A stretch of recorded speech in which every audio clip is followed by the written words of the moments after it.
So hi everyone, my name is Nicole Armitage and I'm an engagement ranger for the National Trust in Bristol, based just up the road in Leewoods, for those of you that know it or those of you local.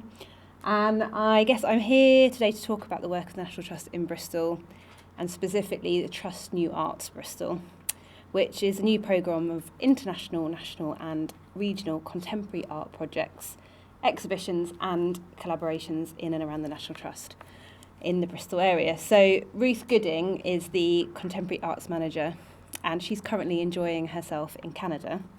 But obviously was delighted at this opportunity and has asked me to come along and talk to you and introduce the Trust New Art Bristol programme, and also specifically talk about one of the projects at Tinsfield. So it's a little bit out of my comfort zone and it is going to be a little bit reedy, and I apologise for that, but I'll do my best to answer any questions at the end or take lots of details and get Ruth to get back to you.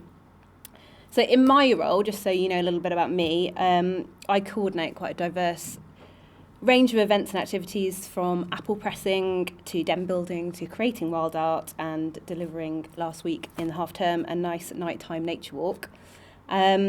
And in March, I'll be running partnership events in the city with people like Windmill Hill City Farm and the Love Food Festival and the Children's Scrap Store. And my role itself was developed as part of what we call the Bristol Urban Programme, which is an experimental initiative exploring different ways to engage more people from Bristol with the National Trust. And we hope to create opportunities for the public to get outdoors and closer to nature, to enjoy new and interesting experiences, and basically establish a deep connection to the special places around them. And those special places could be our big well-known places like Tinsfield and Leewoods, as I've mentioned, but they could also be the lesser-known places like Blaze Hamlet, Cadbury Camp, Redcliffe Bay, or it could just be their local park, their local wild space, their back garden. It doesn't really matter. So within the Bristol area, we've got the two key properties that I've mentioned, Leewoods and Tinsfield. Leewoods just up the road. It's 190 acres, which is about 190 hectares, which is about 470 acres above and alongside the Avon. So if you're at Clifton and you're looking across the bridge, all that green is Leewoods. And it passed through lots of different people's hands over the years until about 1909, when a big proportion was donated to the National Trust by George Wills. And it was donated under the understanding that it would be conserved for and enjoyed by the public. So it has three special important nature conservation designations. It's a national nature reserve.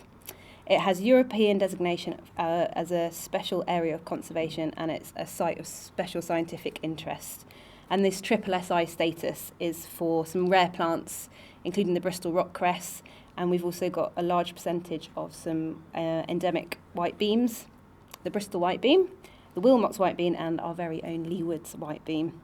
And it's also an important habitat for lots of different species of birds, mammals, and vertebrates, including peregrine falcon, roe deer, and lots of bats.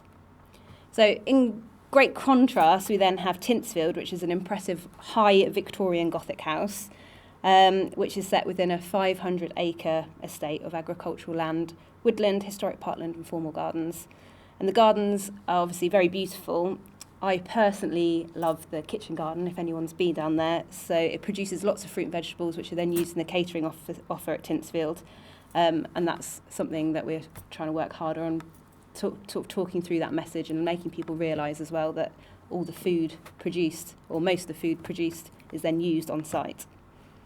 So a key part of my work is going to be to interpret and engage people with an orchard project at Tinsfield. So we're planning a new mixed orchard containing a variety of fruit trees, and which will include heritage varieties. And it will eventually cover about 10 acres, so it'll be quite big. It will provide fresh fruit and apple juice, and obviously in time we'll be able to then make cider and chutneys and other things like that. We want to develop it as a focus for engaging people in all sorts of different ways, from training courses, so things like pruning and orchard design and that sort of thing, to cookery workshops, to carrying out wildlife surveys, and basically making it a really brilliant place for families to enjoy events like apple days and wassailing. And there's also plans to involve people of Bristol through an exciting, engaging grafting project where people basically we graft from fruit trees and community orchards into our orchard. I think that would be quite an interesting and fun activity. So this change in land use offers a quite unique opportunity to consider different things. So the Tinsfield estate as land intrinsically connected to the growth of Bristol as a future sustainable metropolis. The Tinsfield estate as a consumption space. New thinking about how we use rural space and how relationships are formed in that space, and the construction of local ecosystems. So framed against this backdrop, Trust New Art Bristol is going to open The Promise of Paradise, which is a series of site-specific sculptural installations at Tinsfield, but also at Leewoods as well. And the exhibition is going to be exploring how the designs of our environments reflect society and its principles. And there's some commission artists already, so just to name them for you, we've got London Fieldworks, who are exploring the possibility of rewilding the gardens at Tinsfield through the creation of a series of hybrid habitats. Nina Saunders, who is investigating the ornamentation of the land, and Inza Winker, who, with a focus on sustainability, is exploring the Tinsfield estate as a biotope. The commission that I am specifically engaged with is by Owen Griffith and Fern Thomas, and they've been invited to sort of make a new participatory work in response to the planting of this orchard. So the new commission will act as a centre in orchard research, and the artists are particularly interested in planting schemes and environmental rationale behind those schemes. So just to explain a little, orchards are a priority habitat for nature conservation nationally, and basically it's because a huge number were destroyed in the 1950s. They sort of came out of favour. And as the trees mature, we're obviously going to get fruit, but they provide homes for interesting invertebrates and in turn become feeding grounds for them birds and other small mammals. And in this 10-acre traditionally managed mixed orchard, it will be able to produce lots of food, lots of drink, which can be sold or eaten locally, and obviously we're helping to reduce the hefty greenhouse gas emissions associated with food haulage. As Owen's practice explores the significance of food and cooking as a universal experience, I will help the artists work with volunteers and participants to create a piece and deliver events and workshops which will engage the public with environmental concerns through the rather delightful act of pressing and then drinking freshly pressed apple juice and other activities yet to be decided. And also as part of my research, hopefully, I'm going to go and visit Owen in the Danish Academy of Arts, the School of Walls and Space. And I'm also going to look at models of sustainable play trail design, because we're going to be looking at extending the play offer at Leewoods, and also make the most of the fact that it's the current European Green Capital. So fingers crossed, I'm waiting to see if I get a nice grant to go and do that.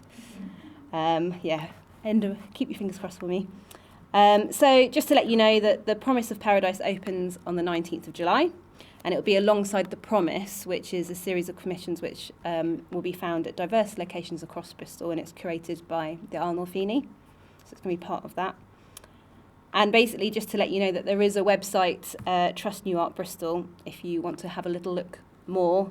And as I said, I'll do my best if there's any questions, but I may have to jot them down and ask Ruth to get back to you. Okay?